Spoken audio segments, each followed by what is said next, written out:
Kau perlindunganku,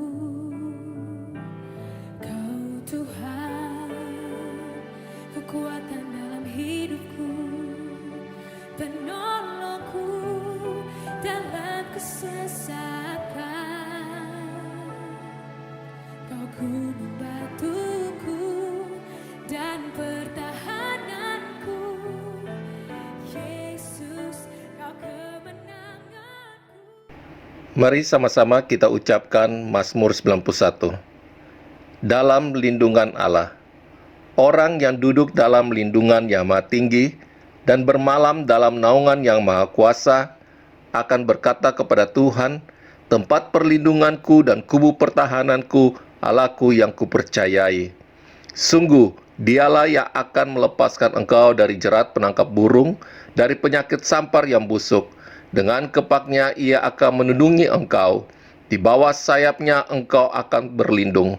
Kesetiaannya ialah perisai dan pagar tembok. Engkau tak usah takut terhadap kedahsyatan malam, terhadap panah yang terbang di waktu siang, terhadap penyakit sampar yang berjalan di dalam gelap, terhadap penyakit menular yang mengamuk di waktu petang. Walau 1.000 orang rebah di sisimu dan 10.000 di sebelah kananmu, tetapi itu tidak akan menimpamu. Engkau hanya menontonnya dengan matamu sendiri dan melihat pembalasan terhadap orang-orang fasik. Sebab Tuhan ialah tempat perlindunganmu, yang maha tinggi telah kau buat tempat perteduhanmu. Malapetaka tidak akan menimpa kamu, dan tulah tidak akan mendekat kepada kemahmu. Sebab malaikat-malaikatnya akan diperintahkannya kepadamu untuk menjaga engkau di segala jalanmu. Mereka akan menata engkau di atas tangannya, supaya kakimu jangan terantuk kepada batu. Singa dan ular tedung akan kau langkahi. Engkau akan menginjak anak singa dan ular naga. Sungguh, hatinya melekat kepadaku, maka aku akan meluputkannya. Aku akan membentenginya, sebab ia mengenal namaku. Bila ia berseru kepadaku, aku akan menjawab. Aku akan menyertai dia dalam kesesakan. Aku akan meluputkannya dan memuliakannya. Dengan panjang umur akan kukenyangkan dia, dan akan kuperlihatkan kepadamu keselamatan daripadaku. Amin.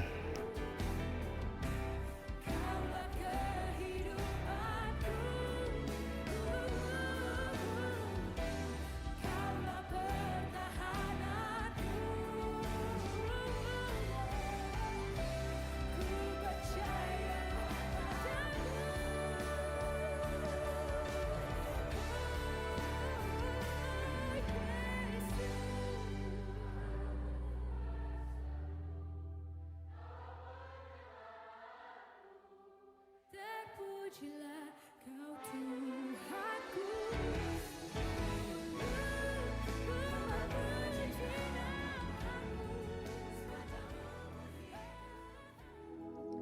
Shalom semuanya, senang kita jumpa kembali.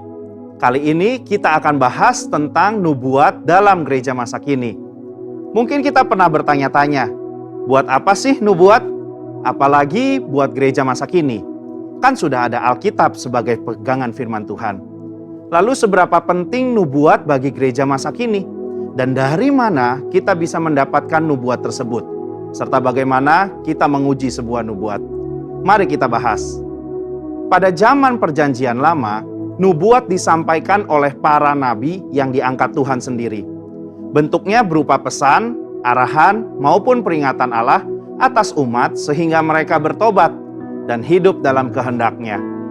Mendengar dan melakukan yang disampaikan para nabi sama artinya dengan melakukan perkataan Allah. Oleh karena itu, pesan ini punya otoritas yang bisa dicatat dalam kitab para nabi sebagai firman Tuhan dalam Alkitab. Dalam Perjanjian Baru, ada juga orang-orang yang punya jabatan nabi seperti Yudas dan Silas dalam Kisah 15 ayat 32, Agabus dalam Kisah 21 ayat 10, dan beberapa lainnya. Tapi, bobot pesan yang disampaikan oleh nabi Perjanjian Baru berbeda dengan nabi Perjanjian Lama. Pada zaman Perjanjian Baru, Tuhan justru memilih dan mengutus para rasul sebagai media untuk menyampaikan pesan dan perkataannya. Pesan ini mendapat otoritas yang sama seperti nabi-nabi dalam Perjanjian Lama, sehingga apa yang mereka sampaikan punya nilai dan bobot kanon yang bisa dimasukkan sebagai firman Tuhan dalam Alkitab. Pada zaman ini, Allah memberikan jabatan dan karunia untuk bernubuat kepada umat pilihannya, sehingga kita tetap bisa mendengar dan mendapatkan nubuat. 1 Korintus 12 ayat 27-28 menjelaskan bahwa kita adalah tubuh Kristus dan masing-masing anggotanya mendapatkan karunia khusus dari Tuhan, baik sebagai rasul, nabi, pengajar, dan seterusnya. Biasanya orang dengan jabatan nabi dan karunia bernubuat akan punya kemampuan untuk menangkap dan menyampaikan pesan berupa arahan, peringatan, maupun hal-hal khusus dari Tuhan, dan sifatnya pernyataan spontan. Kata pernyataan dalam 1 Korintus 14 ayat 37 berasal dari kata apokalipto, yang berarti penyingkapan. Berkenaan dengan hal tersebut, ada 5 poin penting yang harus diperhatikan. Pertama, pernyataan datang secara spontan, bukan sesuatu yang dibuat-buat karena ada pemikiran atau persiapan sebelumnya. 2, pernyataan datang secara pribadi kepada seseorang, bukan sesuatu yang timbul karena adanya situasi atau fenomena yang diketahui semua orang. 3, pernyataan datang dari Tuhan melalui Roh Kudus, bukan dari pikiran maupun kehendak pribadi. 4, pernyataan memberikan pengertian terhadap cara Tuhan memandang. Dan 5, pernyataan dapat dikenali sebagai sebuah pesan Tuhan oleh para nabi. Akan tetapi, karunia bernubuat yang dimiliki oleh nabi dalam Perjanjian Baru dan gereja zaman ini berbeda dengan nabi zaman Perjanjian Lama, karena mereka tidak memiliki otoritas yang setara dengan para rasul. Hal ini terlihat ketika dengan tegas Paulus berkata bahwa para nabi harus tunduk kepada dia sebagai rasul yang memiliki otoritas menyampaikan perkataan Tuhan. Dalam konteks zaman sekarang, kita memiliki Alkitab yang sudah lengkap Perjanjian Lama dan Perjanjian Baru. Oleh karena itu, nubuatan dari para nabi zaman ini harus tunduk pada otoritas Alkitab. Itulah sebabnya kita harus menguji setiap nubuat. Paulus secara khusus mengingatkan jemaat di Tesalonika untuk menguji isi nubuatan para nabi, meskipun ia sudah dikenal oleh jemaat. 1 Tesalonika 5 ayat 19-21 berkata, "Janganlah padamkan roh, dan janganlah anggap rendah nubuat-nubuat. Ujilah segala sesuatu dan peganglah yang baik." Kata menguji memiliki arti menanggapi, memilah, membedakan, atau menilai. Di satu sisi, kita sebagai insan Pentakosta tidak boleh acuh dan cuek terhadap nubuat. Namun di sisi lain, kita juga harus bisa memilah, membedakan, dan menilai segala sesuatu. Standar yang kita gunakan untuk menguji dan menilai adalah firman Tuhan dalam Alkitab. Mengenai konsekuensi dalam bernubuat, nabi dalam Perjanjian Lama memiliki otoritas yang sangat tinggi sebagai penyampai pesan Tuhan, dan segala perkataannya dianggap sebagai perkataan Allah. Jika seseorang tidak mendengar dan mentaati nubuatan seorang nabi, itu artinya sama dengan melawan perkataan Tuhan sendiri. Oleh karena itu, jika seorang nabi pada zaman Perjanjian Lama memberikan nubuatan palsu, maka ia harus langsung dihukum mati, agar tidak ada penyalahgunaan otoritas. Tapi berbeda dengan nabi dalam Perjanjian Baru. Konsekuensi sama sekali tidak nampak dalam petunjuk Paulus kepada jemaat di Korintus. Jemaat hanya diminta untuk menanggapi, menguji setiap nubuat, namun tidak ada konsekuensi fatal jika seorang nabi memberikan nubuat yang palsu atau tidak lolos uji. Perbedaan ini terjadi karena nabi dan nubuatan mereka dalam Perjanjian Baru tidak memiliki otoritas yang sama dengan nabi dan nubuatan dalam Perjanjian Lama. Kesimpulannya, sebagai insan Pentakosta, kita percaya bahwa Tuhan masih terus berbicara dan menuntun gerejanya lewat nubuatan. pada zaman Perjanjian Baru, nubuat merupakan salah satu karunia Roh dan salah satu cara Tuhan untuk menyampaikan pesan berupa arahan, peringatan, dan hal-hal khusus kepada umatnya hingga saat ini. Namun, kita perlu menguji segala nubuat yang ada dengan mengakarkan diri pada firman-Nya. Biarlah kita menjadi pribadi yang peka dan senantiasa taat kepada perintah, arahan, maupun peringatannya, sehingga kita terus hidup berkenan kepadanya. Saudara, untuk penjelasan lebih lengkapnya dari tim teologi kami, silahkan untuk buka link yang ada di atas atau scan QR Code yang tersedia. Salam integritas, Tuhan Yesus memberkati.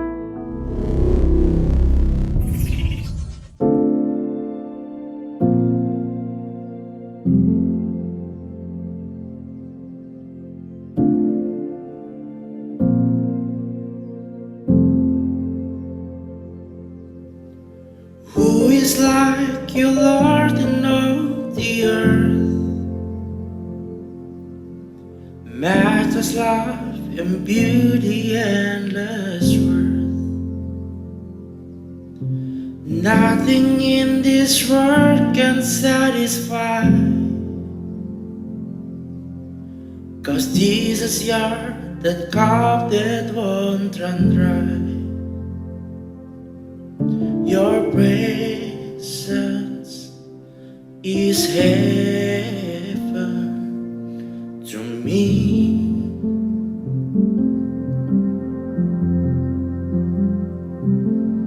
Your presence is heaven to me.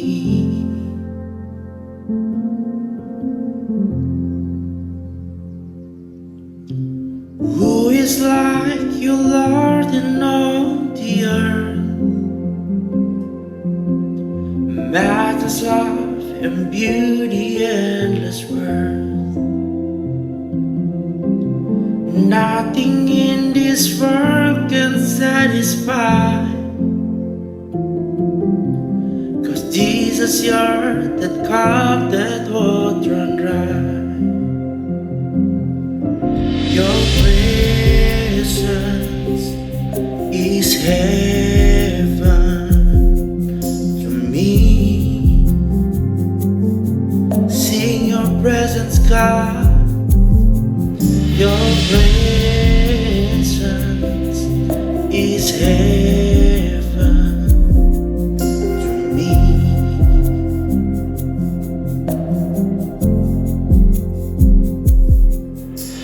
Oh Jesus, oh Jesus, your presence is heaven to me. Oh Jesus, oh Jesus, your presence is heaven to me. Sing, oh Jesus, oh Jesus, your presence is heaven to me. Oh Jesus, oh Jesus, your presence is heaven to me.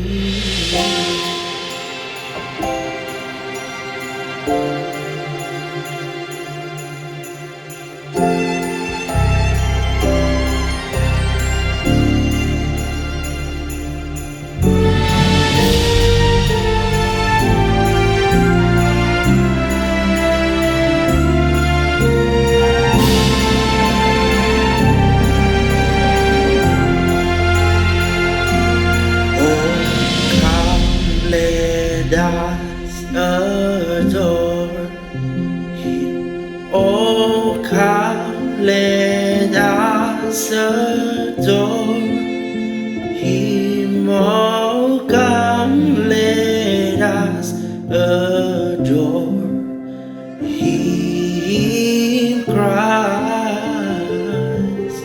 the Lord.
and true you are all things.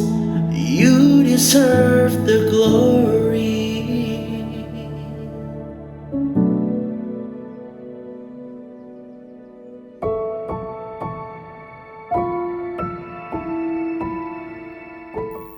Shalom warga kerajaan Allah di GBI Wow. Senang sekali kita kembali berjumpa. Nah, sekarang saya rindu menyampaikan tentang kalau diberi judul adalah kelimpahan lemak. Nah, kita pasti akan berpikir dong, waduh Bu Nancy kok bisa kelimpahan lemak? Saya nggak mau kelimpahan lemak. Karena kelimpahan lemak itu konotasinya pasti kolesterol, asam urat. Tapi tunggu dulu, kita dengar dulu pesan yang satu ini. Apa sih bicara tentang kelimpahan lemak? Nah, tanpa disadari kita sudah berada di penghujung tahun 2021. Di mana banyak keluarga-keluarga kalau kita dengar kesaksian yang struggle. Baik dalam hal kesehatan, baik dalam hal keuangan, keluarga dan semuanya. Tidak bisa dipungkiri, bahkan ada kita yang kehilangan keluarga-keluarga dekat, orang-orang yang kita kasihi. Bahkan kalau saya pun tanya di antara setiap kita yang mendengar saat ini pasti, oh saya juga pernah kena Bu, saya salah satu orang yang alumni dari COVID. Tapi saya mau katakan, kalau kita semua ada saat ini dan bisa mendengar firman Tuhan, bisa beribadah, saya mau katakan bahwa Ebenezer sampai di sini Tuhan menyertai kita. Sebelum lebih lanjut kita mendengar firman Tuhan, katakan sama-sama di rumah, baik kepada diri sendiri, kepada keluarga kita, pasangan anak-anak kita, kalau kita ada saat ini berarti Ebenezer, Tuhan menyertai kita. Nah, tapi apakah yang akan terjadi selanjutnya tahun-tahun ke depan? Sebentar lagi kita akan memasuki tahun 2022. Nah, kita juga tidak bisa berkata, oh aman, semuanya santai karena kami sudah virus yang 2 kali.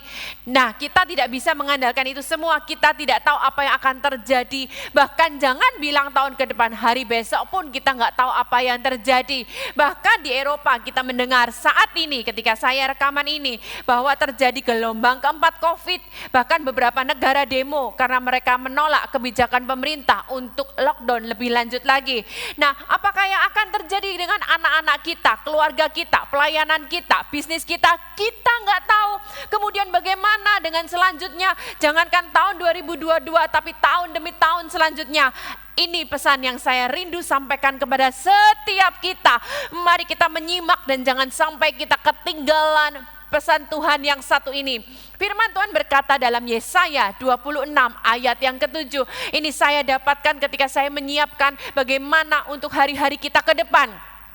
Firman Tuhan berkata seperti ini, jejak orang benar adalah lurus, sebab engkau yang merintis jalan lurus baginya buat setiap kita. Nah, kalau kita bertanya-tanya gimana tahun-tahun selanjutnya, jangan khawatir, saya mau katakan bahwa jejak orang benar adalah lurus, karena Tuhan sudah merintis jalan di depan kita. Jadi jangan khawatir setiap kita, Bapak, Ibu, Saudara-saudari, karena Tuhan yang lebih dahulu berjalan di depan kita. Dia yang merintis jalan kita. Kalau Tuhan yang merintis jalan kita, maka jalan kita pun lurus. Dan ketika kita hidup lurus, hidup benar, pasti berkat-berkat Tuhan akan mengikuti kita. Nah, mari kita belajar dulu kata merintis itu. Kalau saya pelajari dari Kamus Besar Bahasa Indonesia, kata merintis itu ada 3 hal, yaitu pertama membuka jalan baru, yang benar-benar tidak ada dibuka jalan baru seperti menebang kayu-kayu di hutan. Atau yang kedua, konteks tentang merintis jalan adalah membuat jalan. Dalam artian gini, jalannya udah ada, tapi karena banyak tantangan, halangan, Tuhan akan membuat jalan. Contohnya adalah seperti kita tahu sekarang presiden kita membuat jalan-jalan tol yang luar biasa. Kita bisa pergi dari Jakarta ke Jawa Timur, bisa kemanapun sekarang lebih lancar karena adanya tol baru. Nah, membuat jalan adalah jalan-jalan yang dibuat, maksudnya yang dipakai untuk jalan yang tadinya menghalang-halangi. Sekitar 1 bulan yang lalu saya bersama suami saya, kami itu pergi ke Mentawai.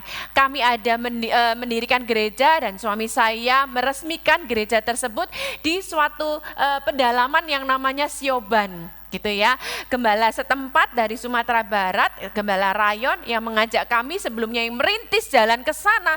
Dia sharing kepada kami seperti ini, bahwa Pak, sebelumnya dari kita mendarat di Padang, kita langsung kemudian naik kapal lagi 3,5 jam, kemudian dari situ tempatnya Toa Pejat, kemudian kita jalan darat lagi ke tempat namanya Sioban. Itu 1,5 jam perjalanan darat. Tapi mereka bilang, Pak, pada waktu kami merintis di sini itu butuh 10 sampai 12 jam perjalanan ke sana. Karena apa? Karena perjalanannya penuh dengan lumpur dan begitu sulit dijalanin. Tapi karena ada jalan baru yang dibuat oleh Pak Jokowi cukup 1,5 jam. Nah, kata merintis di sini adalah jalan-jalan yang dibuat, yang tadinya penuh halangan sekarang diluruskan jalannya. Dan yang selanjutnya bicara tentang merintis adalah memelopori. Nah, kalau kita lihat gerakan-gerakan yang dimana gerakan baru, di mana orang memelopori pasti alamin tantangan-tantangan, bukan? Nah, saya ingat pada waktu itu ada Aqua, saya sebutin aja suatu produk ya. Itu adalah perintis di mana air dijual. Waktu itu kita bilang gini, air kok dijual? Kita bisa masak sendiri di rumah. Nah, orang bicara ini itu. Gerakan penerobos memang awal-awal banyak tantangan, banyak yang bilang ini itu. Tapi itulah seorang yang merintis. Kami awal-awal pelayanan sebelum kami tinggal di Jakarta, kami melayani di Kota Malang. Di situ suami saya mendapat suara Tuhan untuk membuka perintisan untuk anak-anak muda di Kota Malang, di mana anak-anak itu adalah mereka yang pakai anting-anting, pakai tato, mereka yang breakdance jalan-jalan, dan kami sewa tempat diskotik. Awal-awal mereka pada bilang, oh ini gereja sesat. Karena kita yang memulai perintisan, gereja pakai diskotik, gereja bertato, mereka breakdance. Tapi sekarang itu bukan sesat lagi. Kita semua sudah banyak lihat di kiri kanan, gereja pakai gedung bioskop, gereja pakai tempat diskotik sekalipun. Nah, itulah Tuhan yang merintis jalan di depan kita. Ia membuat jalan-jalan buat setiap kita. Nah, sekarang pertanyaannya adalah seperti ini. Oke Bu, saya mau mengikuti jalan yang dirintis oleh Tuhan. Masuki tahun depan dan tahun-tahun selanjutnya, hari demi hari dalam kehidupan saya. Tapi sekarang yang pertama, apa untungnya dengan saya mengikuti jalan yang dirintis Tuhan? Apa lebihnya buat saya? Nah, ini kita lihat di dalam Yosua 1 ayat yang kelima. Kali ini kita pakai tokoh yang bernama Yosua. Kenapa saya pakai tokoh Yosua? Nah, saya ceritakan dahulu. Musa sebelum ia meninggal, dia melegitimasi, mensahkan Yosua untuk menggantikan, untuk memimpin orang Israel masuk ke dalam tanah Kanaan. Nah, buat Yosua ini bukan hal yang mudah. Kalau tadinya dia hanya seorang pengikut dari Musa, yang menerima tanggung jawab Musa, yang didemo orang Israel Musa, tapi sekarang Yosua harus menggantikan. Dia bukan tidak tahu karakter orang Israel, dia tahu orang Israel suka demo, sedikit-sedikit keroyokan kepada para pemimpin. Dia tahu karakter orang-orang Israel seperti itu, dan dia tahu juga bahwa tugasnya membawa orang Israel menyeberang dari sungai Yordan, memasuki tanah Kanaan di mana negara bangsa-bangsa begitu banyak dan harus diperangi, harus dikalahkan. Nah, ini pesan Tuhan kepada Yosua. Tapi yang mau saya katakan adalah gini, apa sih untungnya kita mengikuti jalan yang dirintis Tuhan? Karena ketika kita mengikuti jalan yang dirintis Tuhan, ada janji dan ada pengharapan yang pasti. Sekali lagi, apa untungnya kita mengikuti jalan yang dirintis Tuhan? Karena ketika kita mengikuti jalan-jalan yang dirintis Tuhan, Dia memberi janji dan pengharapan itu pasti. Yosua 1 ayat yang kelima dikatakan, seorang pun tidak akan dapat bertahan menghadapi engkau seumur hidupmu. Seperti aku menyertai Musa, demikianlah aku akan menyertai engkau. Aku tidak akan membiarkan engkau dan tidak akan meninggalkan engkau. Ini yang menarik, ayat di mana Tuhan berkata kepada Yosua seperti ini, tidak ada seorang pun yang akan dapat bertahan menghadapi engkau. Nah, setiap kita, ketika kita menghadapi penugasan baru dalam hidup kita, ketika kita menghadapi hal-hal baru, musim baru dalam kehidupan kita, di mana kita tidak tahu apa yang harus kita lakukan, Tuhan memberi janji, di mana janji yang Tuhan berikan itu akan sesuai, akan berkolerasi dengan tugas baru yang Tuhan berikan. Karena tugasnya Yosua untuk mengalahkan orang-orang bangsa-bangsa tersebut, maka Tuhan memberi janji kepada Yosua bahwa tidak akan seorang pun yang dapat menghadapi engkau. Nah, siap-siaplah memasuki hari-hari baru ke depan, musim baru ke depan, tahun-tahun baru ke depan. Jangan takut, Tuhan memberi janji sesuai dengan tugas-tugas di depan yang apa yang harus kita lakukan. Nah, selanjutnya kita akan belajar seperti ini. Sekarang bagaimana caranya, Bu? Kalau saya mengikuti jalan yang dirintis Tuhan, Tuhan memberi janji jangan takut. Ya, tapi kita juga perlu tahu bagaimana caranya, polanya. Nah, ini yang kita akan belajar juga pada saat ini. Pola Tuhan dalam segala aspek kehidupan itu bukan pola kita. Yang pertama kita perlu belajar adalah gini. Pola Tuhan kepada setiap orang itu berbeda. Kita jangan melihat atau iri dengan pola Tuhan kepada orang lain. Itu yang pertama. Dan yang selanjutnya adalah pola Tuhan pun kepada kita dalam setiap musim kehidupan kita tuh berbeda. Kita nggak bisa terus berpegang erat pada pola Tuhan dalam hidup kita yang sebelumnya. Ayo kita melangkah bersama Tuhan melewati musim-musim kehidupan dengan hikmat dan pola yang Tuhan berikan waktu demi waktu.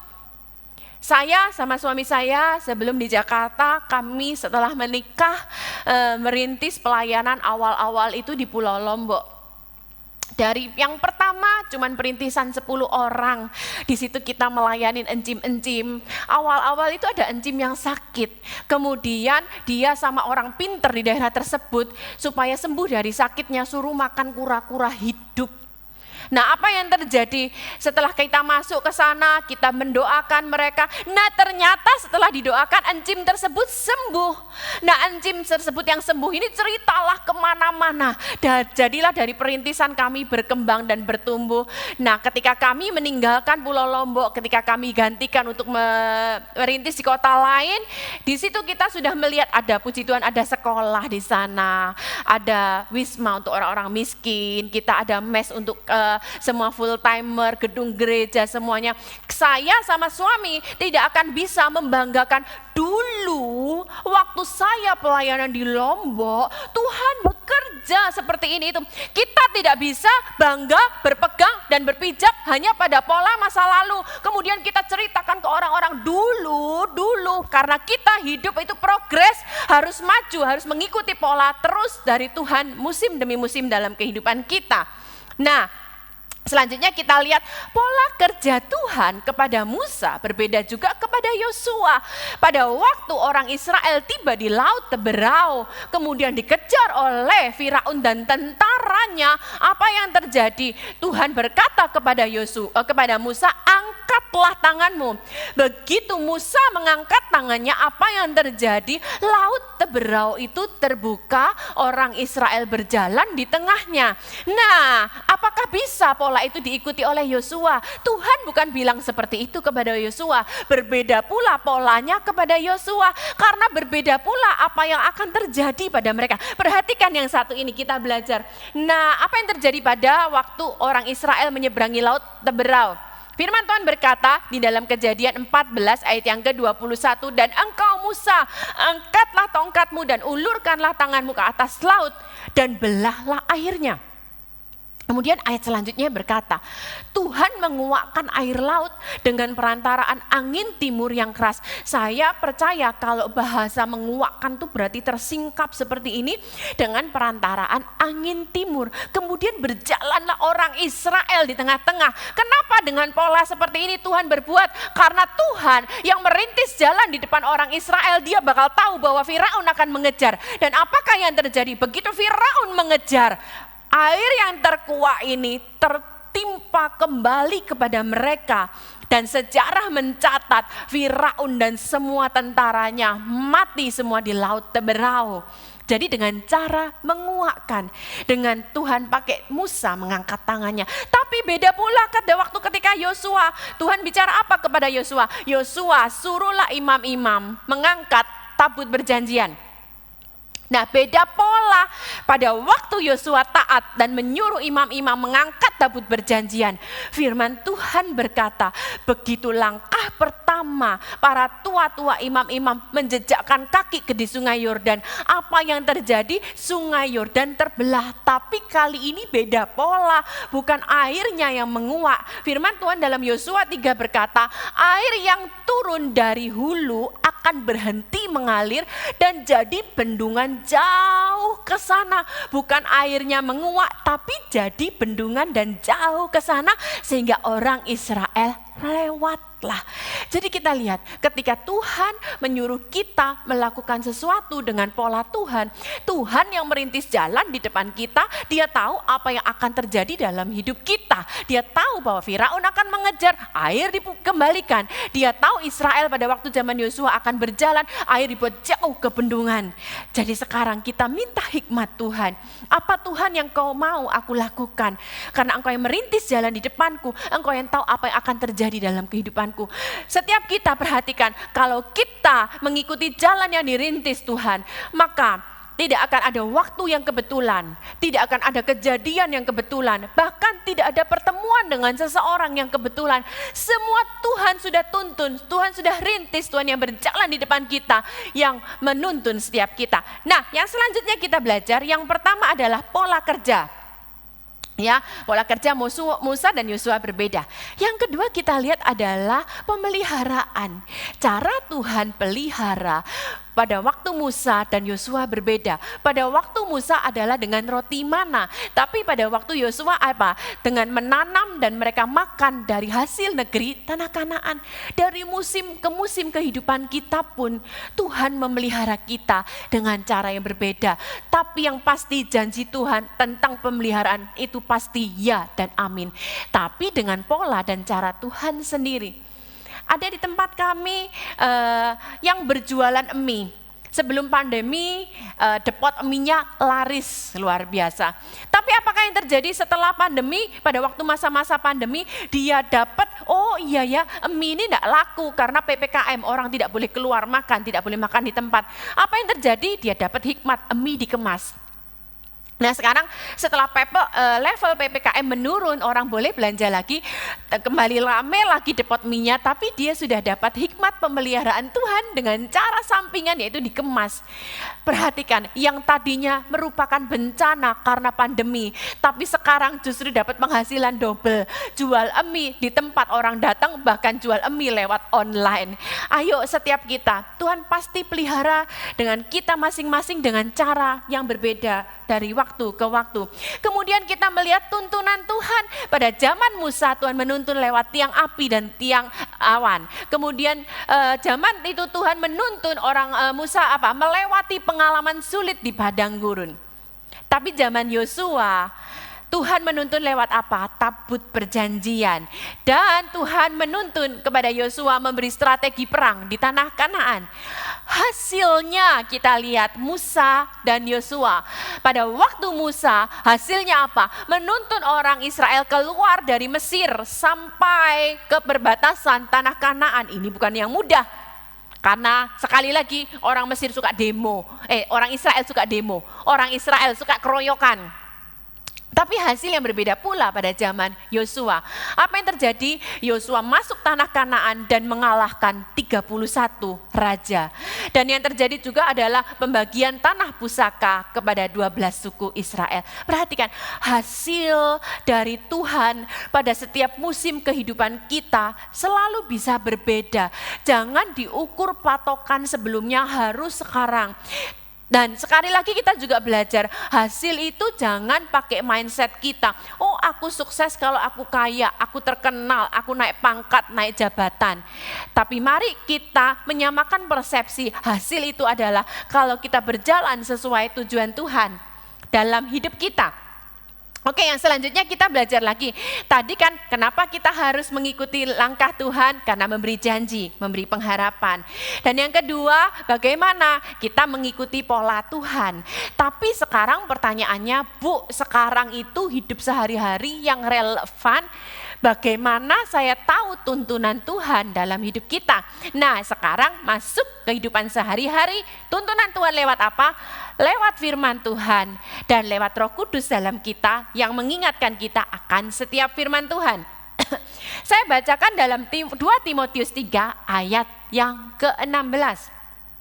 Nah, setelah saya bacakan ayat ini, mungkin setiap kita yang mendengar bagus dicatat ayat ini, nanti direnungkan lagi setelah selesai mendengar firman Tuhan ini.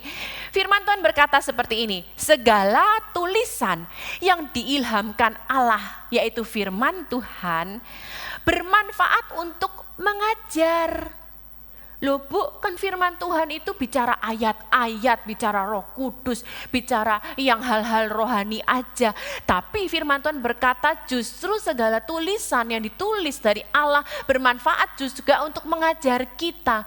Ayo setiap kita, kalau kita bicara gimana tuntunan Tuhan dalam kehidupan hari-hari sekarang yang relevan, justru firman Tuhan itu akan mengajar kita sehari-hari. Mintalah hikmat kepada Tuhan untuk pelayananmu, untuk bisnismu, untuk semuanya. Kemudian dikatakan lagi, bermanfaat untuk mengajar, untuk menyatakan kesalahan. Seringkali kalau pasangan kita yang menyatakan kesalahan kita sensitif. Kamu tuh selalu mengkritik-kritik aku, kamu tuh gak pernah puas dengan aku. Nah tapi kalau firman Tuhan yang negur kita, langsung rasanya menohok dan benar-benar kita terenyuh ya. Terus kemudian setelah menyatakan kesalahan, firman Tuhan bukan berhenti sampai menyatakan kesalahan, dia juga memberikan solusi untuk memperbaiki kelakuan kita. Bahkan lebih lagi firman Tuhan tuh bukan hanya sampai di situ, ia mendidik kita supaya hidup dalam kebenaran hari demi hari. Nah, kemudian bagaimana ketika kita lupa sama firman Tuhan, ketika kita mengalami masalah, kemudian kita lupa. Jangan khawatir, ketika kita hidup dalam Tuhan. Nah, ayat ini berkata dalam Yohanes 14 ayat yang ke-26, dikatakan, tetapi penghibur yaitu Roh Kudus yang ada dalam kita, yang diutus oleh Bapa dalam namaku, dia yang akan mengajarkan, kembali lagi, mengajarkan segala sesuatu. Kalau bicara segala sesuatu itu komplit setiap kita di rumah. Tuhan mengajarkan apa? Tentang berkeluarga, tentang bekerja, tentang kehidupan sehari-hari, tentang mendidik anak. Tuhan mengajarkan segala sesuatu dan kemudian mengingatkan kita akan semua firman yang sudah kukatakan kepada kita. Nah, dalam bisnis gimana ya? Apa yang harus saya buat ya? Dalam pelayanan, mungkin ada orang yang ngajak join bisnis, ataupun kalau kami di bidang pelayanan ada orang yang ngajak bergabung. Apa ya yang harus kami lakukan? Suatu kali ini terjadi beberapa waktu barusan ini. Ada beberapa orang datang kepada suami saya, kemudian bilang, Pak Roni, saya rindu bergabung dengan GBI di bawahnya Bapak. Nah, secara kasat mata kita manusia, kita tuh melihat orang yang wow, bukan? Kita melihat orang yang mungkin kelihatannya kaya raya, yang penampilannya mempesona. Nah, kali ini yang datang kepada Pak Roni adalah sederhana sekali. Gerejanya sederhana, belum banyak orang, tampilannya pun, tampak rupanya pun sederhana sekali. Nah, ketika mau memutuskan untuk ya atau tidak, Roh Kudus di dalam suami saya mengingatkan firman Tuhan di dalam Yakobus yang berkata gini, kalau orang kaya datang kepadamu, kamu akan berkata, mari silakan sini, duduk ke sini. Tapi sedangkan orang miskin datang padamu, kamu akan berkata, sana, duduk di sana. Nah, ketika Pak Roni akan memutuskan seperti itu, Roh Kudus mengingatkan akan ayat firman Tuhan. Ayo setiap kita, kalau kita bertanya bagaimana tuntunan Tuhan dalam hidup sekarang, ayo kita terus baca firman Tuhan tiap hari. Roh Kudus yang akan mengingatkan kita, yang akan membantu kita dalam mengambil keputusan, akan membantu kita dalam menyelesaikan masalah dalam keluarga, akan membantu kita dalam kehidupan kita sehari-hari. Barusan juga ada orang datang kepada kami dan bertanya, Pak, ini kami diajak bisnis ini, gitu ya. Saya tidak perlu sebutkan bisnisnya. Gimana menurut pendapat Bapak? Kemudian kami diingatkan firman Tuhan yang berkata di dalam Yakobus bahwa manusia itu dicobai oleh keinginannya sendiri. Perhatikan loh ya, dicobai itu bukan orang lain, keinginan kita sendiri. Kemudian setelah dicobai, firman Tuhan berlanjut, dia diseret dan dipikat olehnya. Nah, ini yang menjadi tolok ukur ketika kita akan melakukan segala sesuatu. Pak Roni bilang, ternyata dicobai keinginan itu bahasa aslinya adalah epitumia, yang artinya adalah lust, hawa nafsu. Kemudian suami saya bilang kepada orang tersebut, oke, kalau kamu mau memulai usaha yang baru, coba kamu cek sama dirimu sendiri. Yang penting bukan didasari dengan hawa nafsu, greedy, kesalahan, keserakahan. Tapi kita menyerahkan kepada hikmat Tuhan juga. Nah, saya tutup sekarang adalah hasilnya apa. Saya ulang sekali lagi ya, saya simpulkan dan saya ulang adalah, apa untungnya kita mengikuti jalan yang dirintis Tuhan? Ada janji, ada pengharapan. Dan pengharapan itu pasti. Bagaimana pola-polanya, Bu? Tuhan yang akan memberi pola dengan cara Tuhan. Tuhan yang akan memelihara kita dengan cara pemeliharaan Tuhan. Tuhan yang akan menuntun dan hasilnya pun dengan hasil yang sudah Tuhan takar buat siap kita. Kemudian selanjutnya, kalau zaman sekarang gimana, Bu, yang relevan? Dengar firman Tuhan, Roh Kudus dalam kita akan menuntun kita. Yang terakhir adalah apa hasilnya? Ini yang saya dapat dan saya rindu bagikan buat setiap kita. Firman Tuhan di dalam Yesaya 26 ayat 12 di situ dikatakan, ya Tuhan, Engkau akan menyediakan damai sejahtera bagi kami. Ayo, kita mau ngambil keputusan apa dalam hidup kita?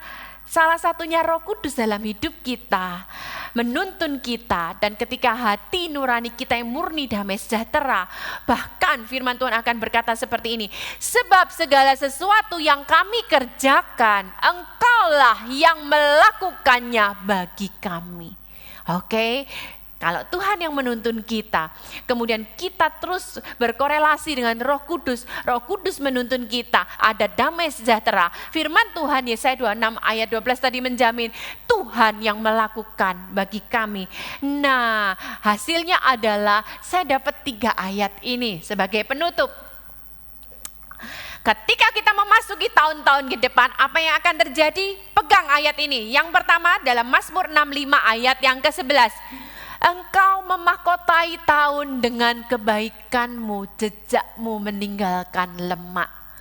Saya percaya, ayo kita masuk tahun dan tahun-tahun selanjutnya, kita berdoa, Tuhan, Engkau akan memahkotai tahun-tahun kami dengan kebaikanmu, jejakmu meninggalkan lemak. Nah, saya tekankan sedikit lagi di sini. Tadi kan judulnya adalah kelimpahan lemak, bukan?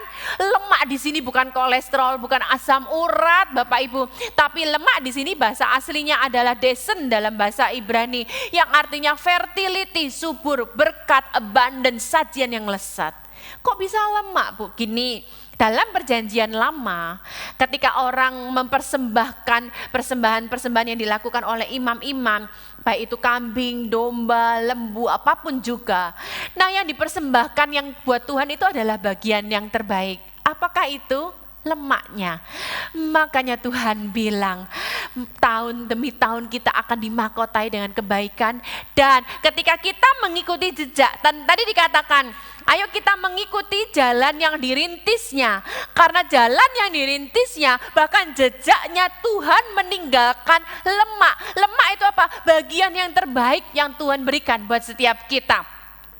Ayat selanjutnya adalah dalam Ulangan 11 ayat 14 sampai 16a. Hasilnya saya berikan 3 ayat ya, yaitu kelimpahan lemak, dan yang kedua hujan akhir dan hujan awal, di mana kita akan menutup tahun ini, kita akan menikmati hujan-hujan dari Tuhan, hujan kebaikan Tuhan, dan memasuki musim yang baru kita menerima hujan awal dari Tuhan.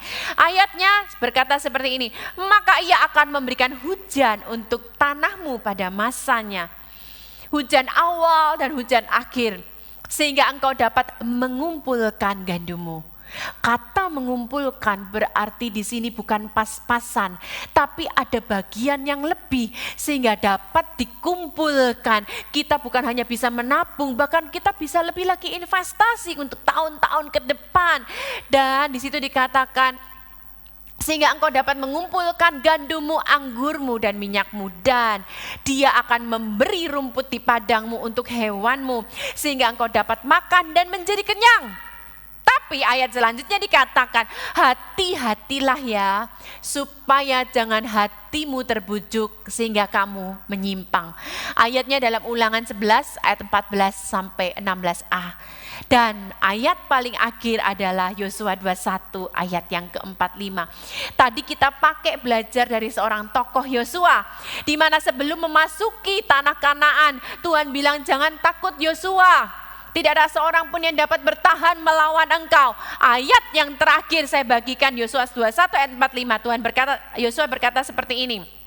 Dan dari segala yang baik yang dijanjikan Tuhan kepada kaum Israel, tidak ada yang tidak dipenuhi, semuanya terpenuhi. Ayo setiap kita pada saat ini, apakah hal-hal yang sudah kita terima janji dari Tuhan, tapi kita berpikir belum terpenuhi sebelum kita tutup dalam doa. Ketika kita ada mendengar ini, ajak suamimu, ajak istrimu, ajak anak-anakmu, ayo kita doa bersama. Kita katakan, ya ada janji yang belum terpenuhi. Baik itu sekolah anakmu, baik itu pekerjaan, baik perpanjangan kontrak rumah atau kerinduan beri rumah. Ayo kita mengakhiri tahun ini, kita berdoa minta itu semua dari Tuhan. Jadi apa hasilnya sekali lagi? Tuhan akan memberikan memahkotai tahun dengan kebaikan. Jejak Tuhan meninggalkan lemak buat setiap kita. Yang kedua, Tuhan akan memberikan hujan awal dan hujan akhir. Dan yang selanjutnya adalah terakhir dari semua yang dijanjikan Tuhan. Tidak ada satupun yang tidak dikenapi. Bahkan Yosua mengalahkan 31 raja-raja bangsa-bangsa. Tuhan Yesus memberkati. Selamat memasuki hari-harimu, musimmu yang baru, tahun yang baru dalam hidupmu. Dan teruslah mengikuti jejak yang dirintis Tuhan. Ikutilah pola-pola Tuhan. Baca renungkan firman. Biarkan Roh Kudus di dalam hidupmu yang terus mengingatkan kita. Dan selamat pula menikmati hasil kebaikan Tuhan dalam hidup kita. Mari kita berdoa. Kami bersyukur Tuhan untuk firman-Mu. Kami bersyukur untuk kebaikan-Mu Tuhan. Kami bersyukur untuk janji dan pengharapan yang pasti ya dan amin kami terima. Dan kami bukan hanya menjadi pendengar firman-Mu, tapi kami mau melakukan, kami mau mendengar suara-Mu, mengikuti hikmat-Mu. Kami mau melakukan hidup kami, melakukannya dalam hidup kami. Kami mau berpegang pada firman-Mu Tuhan. Dan kami mengizinkan Roh Kudus terus beracara. Kami bersyukur, terima kasih. Berkati keluarga kami, kesehatan kami, anak cucu kami, berkati pekerjaan, berkati pelayanan. Diberkati semuanya. Kami bersyukur, terima kasih Tuhan. Biar berkat itu mengalir buat setiap kita. Dalam nama Yesus kami bersyukur dan berdoa. Amin. Tuhan Yesus memberkati semua warga kerajaan Allah di GBI Wow. Doa.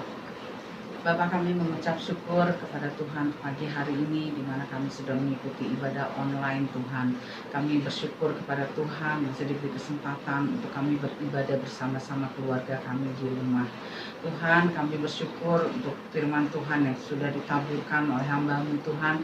Kiranya firman Tuhan yang ditaburkan itu boleh menjadi benih, menjadi rema dan kekuatan buat setiap kami dan dapat bertumbuh dan berbuah-buah di dalam kehidupan kami.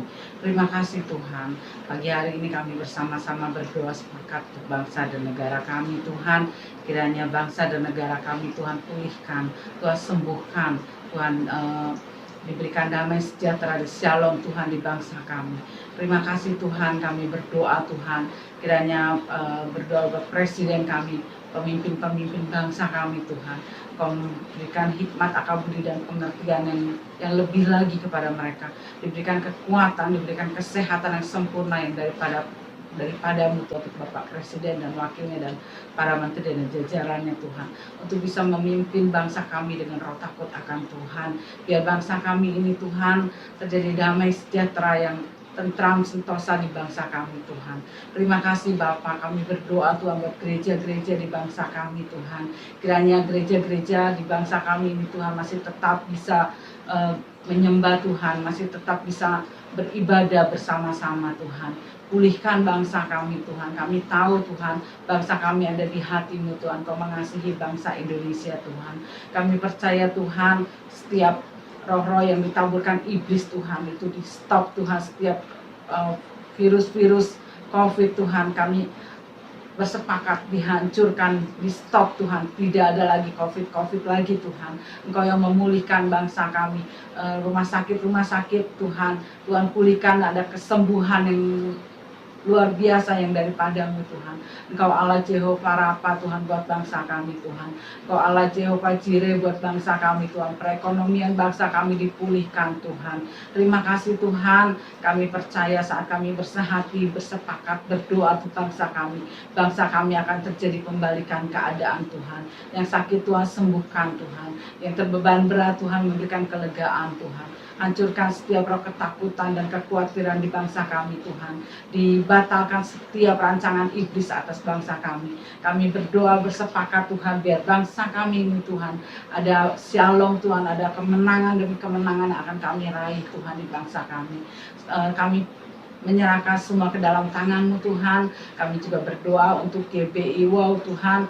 Kiranya GBI Wow juga tetap berdiri Tuhan, tetap bersatu hati, berdoa bersama-sama Tuhan, unity, saling menopang, saling membantu, mensupport satu dengan yang lain ya Tuhan. Untuk gembala kami Tuhan, Ko Iwan dan Ciola Tuhan, biarlah kiranya mereka juga diberikan kekuatan, diberikan kesehatan, diberikan roh hikmat dan wahyu dan pengertian, diberikan terus berkat-berkat Tuhan mengalir atas hidup mereka dan keluarga mereka. Terima kasih Tuhan untuk Paniko dan keempat wakilnya dan semua staf GBI Tuhan, kami berdoa biar semuanya diberikan kekuatan dan kesehatan yang sempurna yang daripadamu.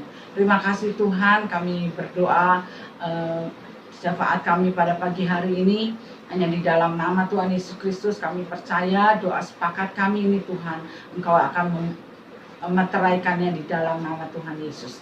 Terima kasih Tuhan, kami serahkan dalam nama Yesus kami berdoa, kami mengucap syukur. Haleluya. Amin.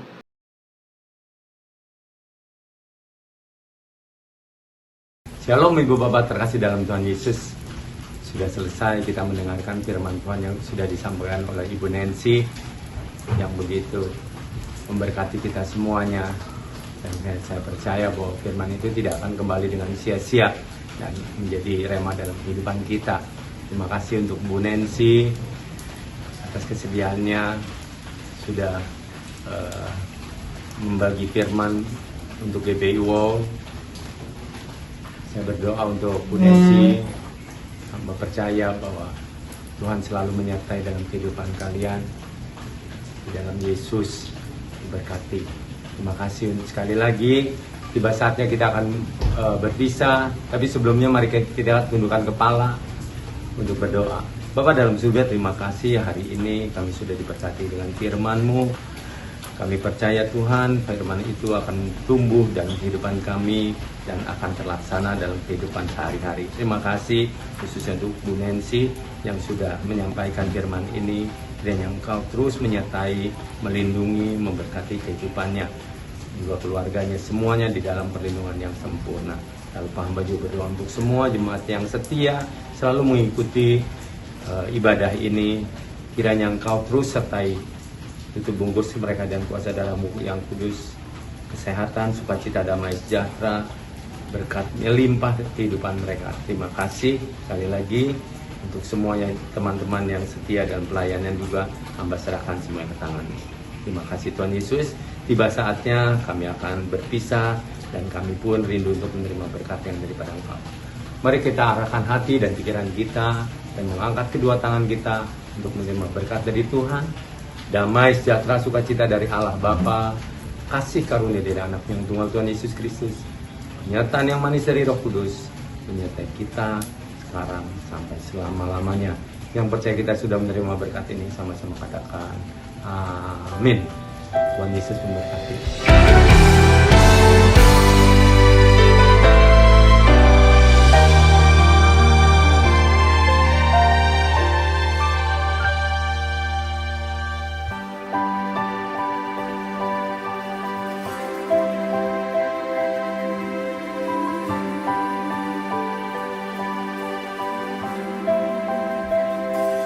Kau Tuhan penolong